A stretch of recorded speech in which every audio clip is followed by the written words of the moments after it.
Hello, and welcome to Crew Call, the Below the Line podcast by, for, and about the crew.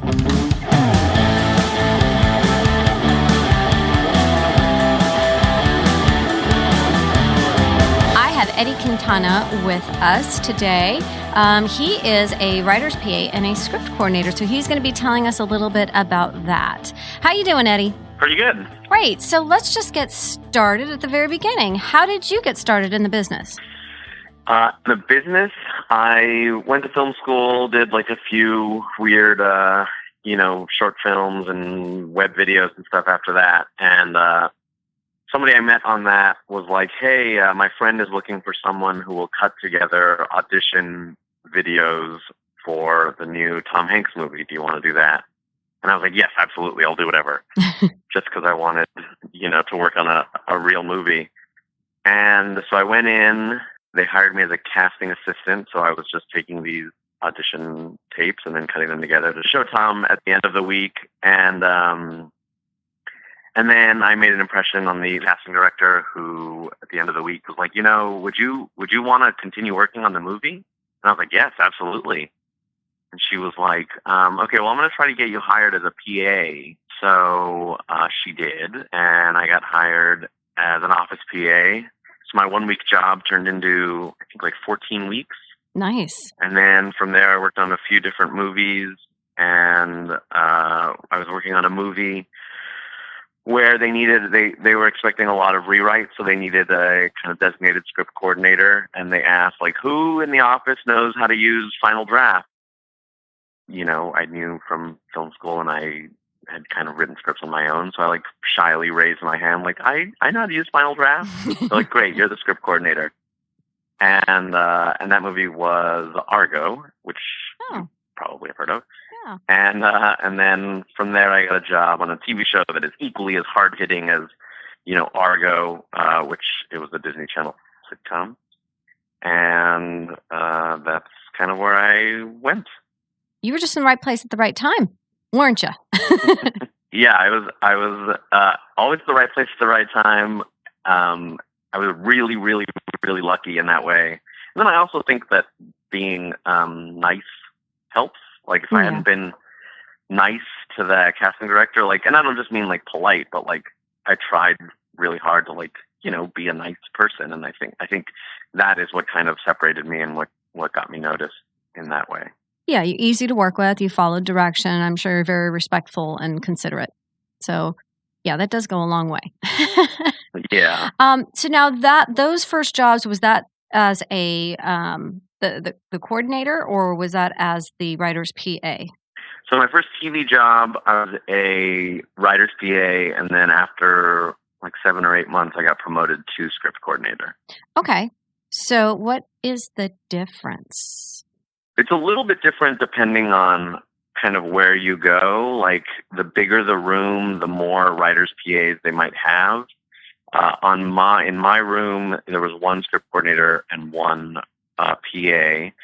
So the coordinator's job was basically to be at the computer at all times, writing everything that the writers say, keeping track of all the notes, all of the story discussions, all of the joke pitches, because you could go back to anything at any time. And the writer's PA is there to kind of facilitate the writer's room. So they're the ones who are putting in the lunch order, picking up a lunch, going to get coffee.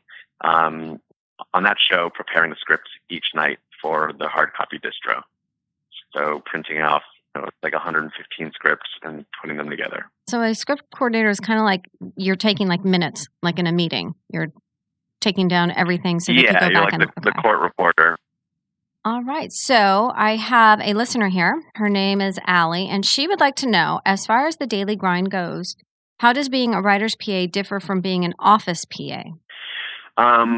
In a lot of ways, it's way easier because an office PA,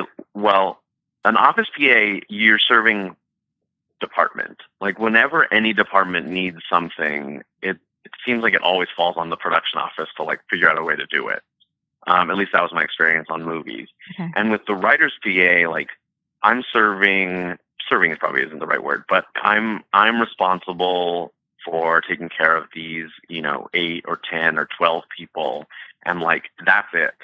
So you're more specific on what you're doing. Yeah, exactly. And occasionally you'll kind of get roped into like an office PA type thing, like, oh, can you go clean out this dressing room or whatever? But for the most part, you're just in charge of figuring out what the writers need and getting it to them. Okay, so tell us a little bit about the structure of the department. Like who's the top person and then who do you have to report to and all that kind of, as far as like the script coordinator, the writer's PA, and anyone else that's in that department. That's pretty much the whole department. On my first show, we would make jokes about like having department meetings, which was just the two of us.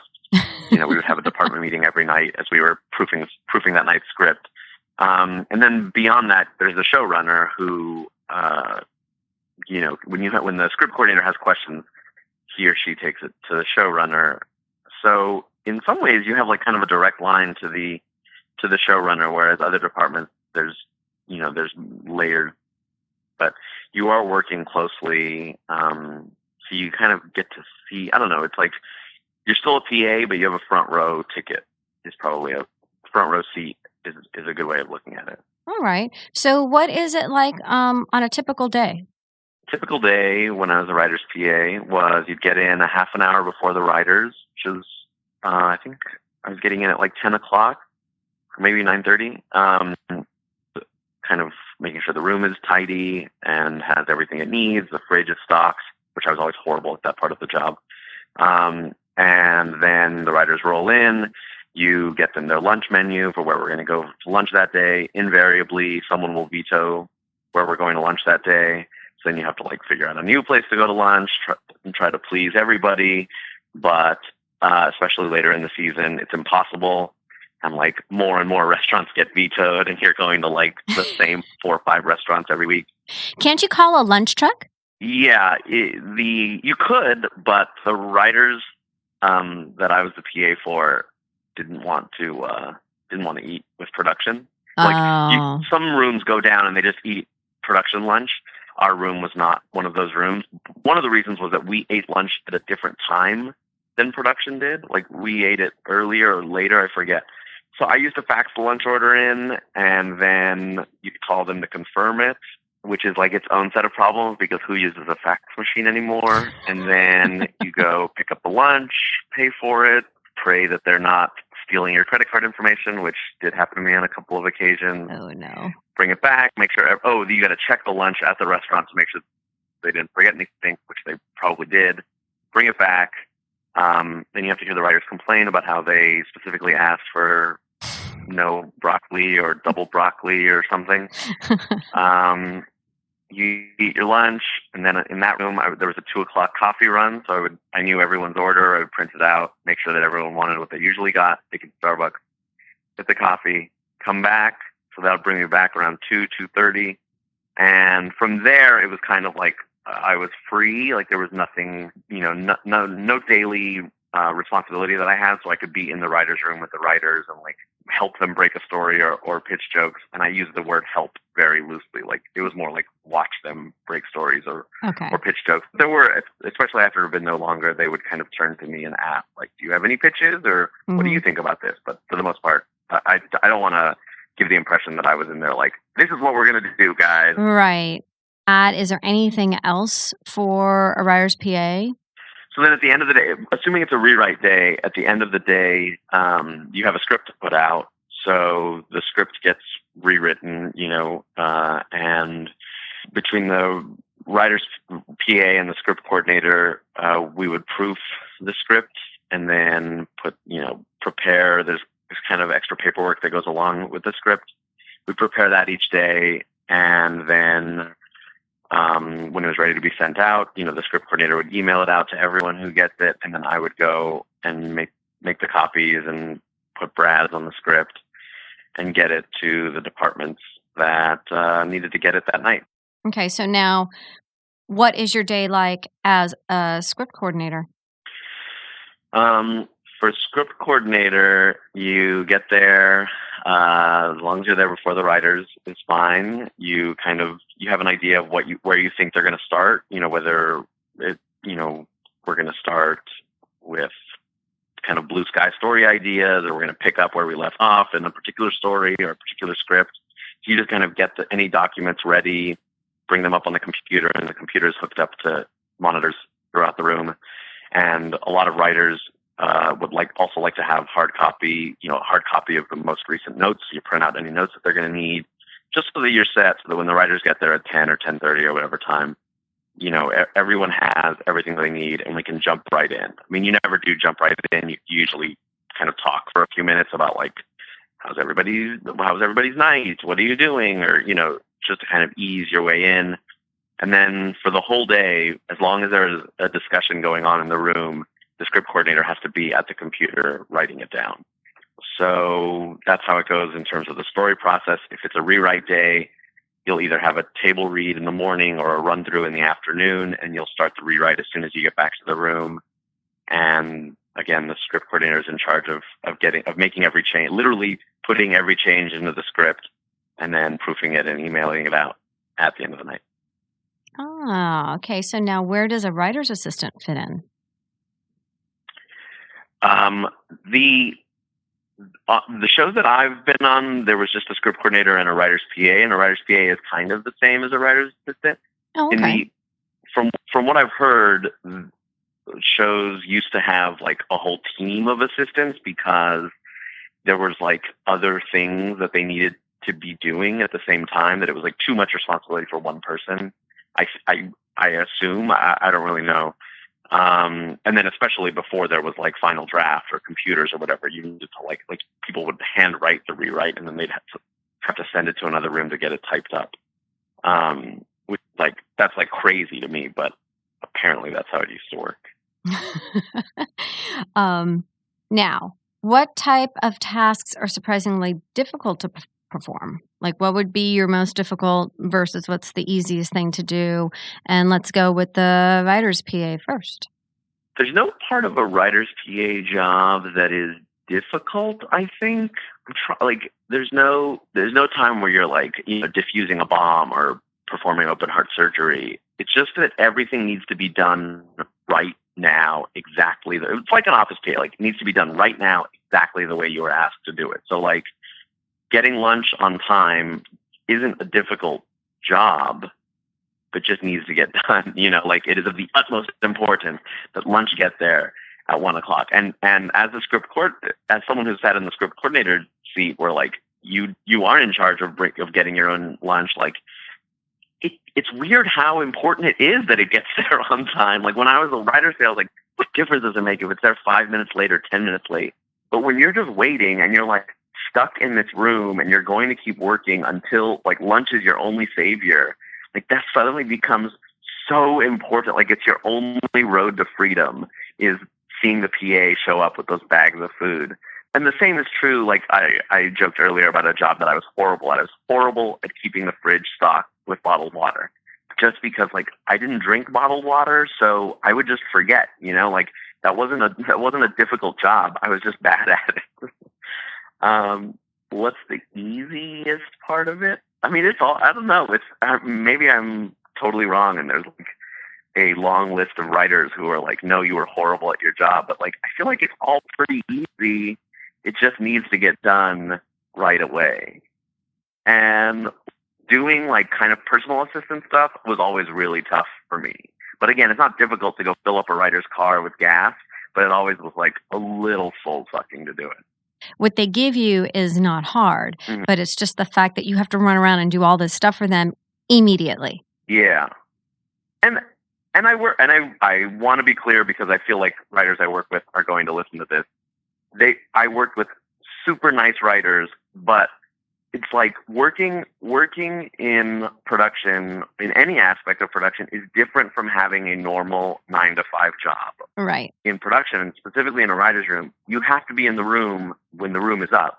So like all of those tasks that you would do in the middle of the day, you have to pass on to a PA.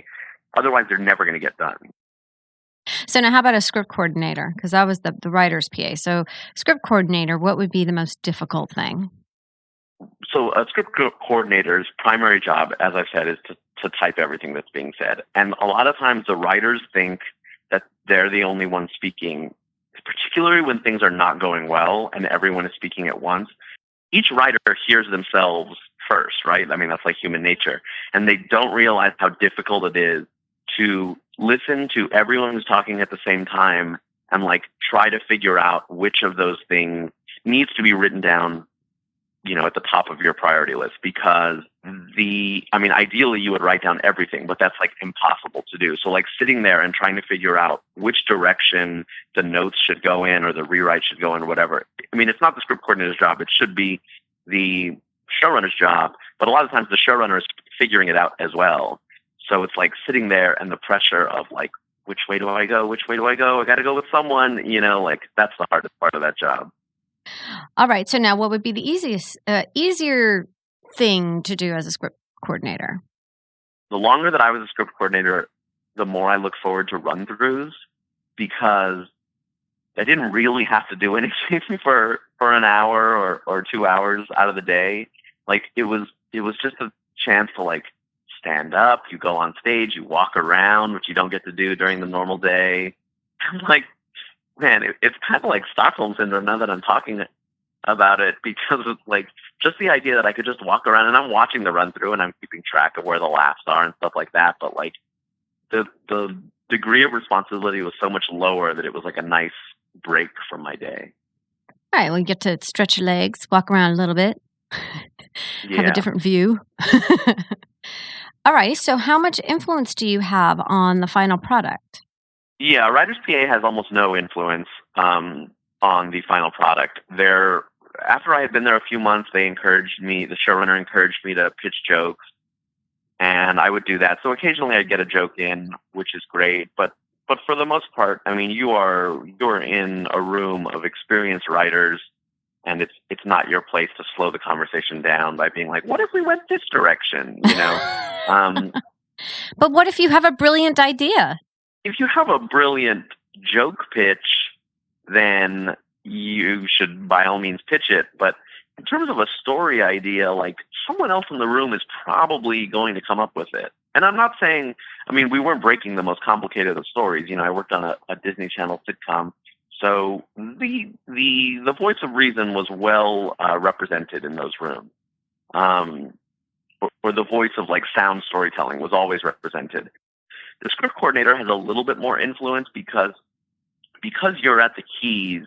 At least I found you remembered more. Like you had a good grasp of kind of the big picture. Like you knew when someone pitched a joke, I could remember if it was similar to a joke that we did 4 months ago, or if someone pitched a line of dialogue. It doesn't even have to be a joke, a line of dialogue or a story turn. Like I could, because I typed everything, I knew if it was similar to something we had done, or I remember getting a note because you read all the notes that the network gives. I remember receiving a note that this was similar to a story that they did on another show on the network or on a competing network. So like your voice, your I don't want to say opinion, but the things that you have to say carry a little bit more weight. Okay, so you get to discuss the scripts with them. Yeah. What's the difference between when you're doing this working on a multi-camera and a single camera show as a writer's PA? That is an excellent question that I am in no way capable of answering. I have only worked on multicam. Okay. From what I've been told, Singlecam is different because you write the script and then you maybe do a table read or maybe not, and then so you rewrite it after that, and then like that's it. It goes to the actors and they shoot it, and there's probably a writer on stage or on set or a producer on set who can kind of change things on the fly, but like there's not a lot of rewriting done, that's my understanding, in Singlecam, because they just don't have the luxury of the time that multicam has. So now, since the time you started, how has the industry changed? Has it changed for writers, assistants, and PAs specifically? I will say that more and more technology is being embraced. It's like, one example is Dropbox, right? Or like any way of using the cloud to store information. Like the getting people comfortable with like, no, we're going to put our scripts on Dropbox and they're going to be safe. Like no one's going to get them there. that kind of requires people who have been doing this a long time to kind of put away their fears or reservations. And so like the technology, Dropbox isn't new. It didn't just get invented, but like being able to convince the line producer, convince the executive producer, like, no, this is okay, you know? And I'm sure it's similar to what they did 15 years ago or 20 years ago when they convinced showrunners to put computers in the writer's room. I'm sure that was very scary because like, wait a minute. You want all of our scripts to be inside of a computer and not like on typewritten pages or whatever. So that, I think, from my point of view, that's the biggest change, is like being able to convince the higher ups that technology is coming for them. So what would you suggest to someone who's just starting out in the business who wants to do your job? Well, you should write. John August has the best answer for that question, which is like, telling someone how they can get started in the business is like telling someone how to lose their virginity. Like, I can tell you how I lost mine. I'm not going to, but I can tell you how I lost mine, but I can't tell you how to do it, you know? And so I can tell you that if you want to be a writer, which most writers, PAs, and script coordinators want to do, then you should be writing. You should have Final Draft or some other software, and you should just be writing at home. You know, if you want to work as a writer's PA, you're probably going to have to go through some other channel, or your dad runs Paramount. So if your dad doesn't run Paramount, then you should probably learn how to work, you know, as an office PA or as a set PA. And the way that you do that is by doing work wherever you can get it. You know, if that means doing free work for months or years, which I did, then you should definitely do that. And if it means, I don't know what, I mean, film school helped me, but it helped me, like, because it surrounded me with people who also wanted to do that thing. And if I had been on my own, like, you know, maybe I wouldn't have gotten there, but find a way to do it. And then eventually, like, the opportunities will find you, and be nice. And be nice. All right. So what do you think is the best part of your job? Making something that goes out into the world. Like, you know, for so long, having been the guy who like was making internet videos before there was YouTube, where you were just making a video and then like hoping that somehow someone would see it. Like, it is cool to work on a TV show and know that every Sunday night it's going to be on TV. Yeah. And when you get like a joke on, or when you help the ship find land, it's like, that's rewarding in a big way. So that, I think, is the best part of my job. Okay. What would be the worst then? The worst part of your job is, this is like such a Cadillac problem, but you don't know what time you're going to get home. You know, like during production, I can't make dinner plans. Like, I have an idea based on what time we got out last week or whatever, but like, you never know what time you're going to get home, which, I mean, that's not that bad. Again, the writer's room is like the most fun place to be. Everyone is funny and pretty great. But like, there are times when you leave a run through, or when you're standing in a run through and you're just like, oh, this is not going well. And you like, visions of your evening plans, like visions of watching a movie that night, or like, oh, I'm going to finish The Wire tonight, like, just fade away. And you're like, well, I'm going to be here till midnight, you know. That's the worst part. Oh, and some people can't deal with the unemployment. Like, can't deal with, in 9 months, I'm going to be unemployed again. And I like that, because I like moving on and like meeting new people and stuff like that. But like, I tell some of my friends, like, oh yeah, I'm unemployed right now. And they're like, oh my God, I'm so sorry. And it's like, no, that's fine. I'll find a job. It'll be fine. Well, it does get scary sometimes, but you know, if you are, you know, still on everyone's radar and you're able to get more work, then yeah, it's great to be able to take a break for a little bit and then get back to work. Yeah. Yeah. But I guess the trade-off is that there's no vacation, right? Like, since you're getting 2 or 3 months off, you can't go to your boss and be like, hey, I'm going to take 2 weeks off and go to Acapulco or whatever. Like, you got to bank all that. So like, the kind of the paradox is that the time that you have to take vacation is the time when you are making no money, and therefore the most anxious about spending money. All right. So now Lindsay asks, also, if you could speculate on what themes or genres producers will be looking for in film or TV scripts in the coming years, what would those themes, genres be? Good ones. Don't we wish? Yes. Lindsay, I think you're putting the cart before the horse. And anyone who was sitting on the edge of their seat, waiting for me to answer Lindsay's question, write what you want to write, and hope that the industry moves in your direction, or direct what you want to direct, and hope that the industry moves in your direction. Because if you're trying to guess where the fish are going to be, then I think you're going to end up with no fish. Okay, so lastly, if you were king of Hollywood, what would you do differently? If I were king of Hollywood, I would give more control to the people who are in the trenches doing the creative work. I feel like there's just so many barriers to if you are a TV writer and you have a track record of I've produced TV shows, and you have an idea for a new TV show, let that person go and make whatever show they want. Or the same thing is true with movies, I feel. If you have a track record, then let them go make movies. I just read Ed Catmull's book that just came out a few weeks ago about his running of Pixar. And he's we just let people make the movies that they want to make. We give them notes, and we give them feedback rather, but ultimately it's their movie. They should go make it. And I'm oh my God, that makes so much sense, And I think that the same is true for TV shows. And if you look at the TV shows that I love, at least The Wire, or I'm watching The Sopranos right now for the first time. I'm really far behind. Or Mad Men. Right. Or How I Met Your Mother. It's they let these people with pretty far out ideas just go make the shows that they wanted to make with little interference. I actually don't know how much interference How I Met Your Mother had, but it seems like they got to make a show that was very different from the other shows on TV. And I'm surprised that there aren't more shows and movies like that. Well, thank you so much, Eddie. It was, we're really grateful that you had the time to answer some questions and some questions of our listeners. Thank you so much. I hope it was helpful. Of course it was. In some way entertaining. I can't guarantee either one of those.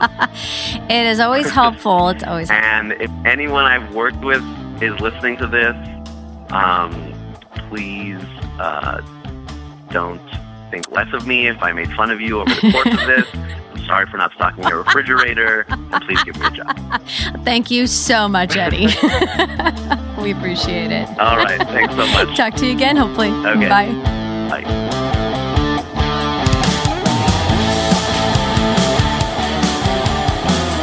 And that concludes today's episode of Crew Call. Thanks again to Eddie Quintana for giving us the inside scoop of the writer's room. If you'd like to support Crew Call, remember to click the Amazon link on the Tappa website before you go shopping. It doesn't cost you anything, and Amazon gives us a little kickback. Everyone wins. Tune in next week for prop master Jim Falkenstein.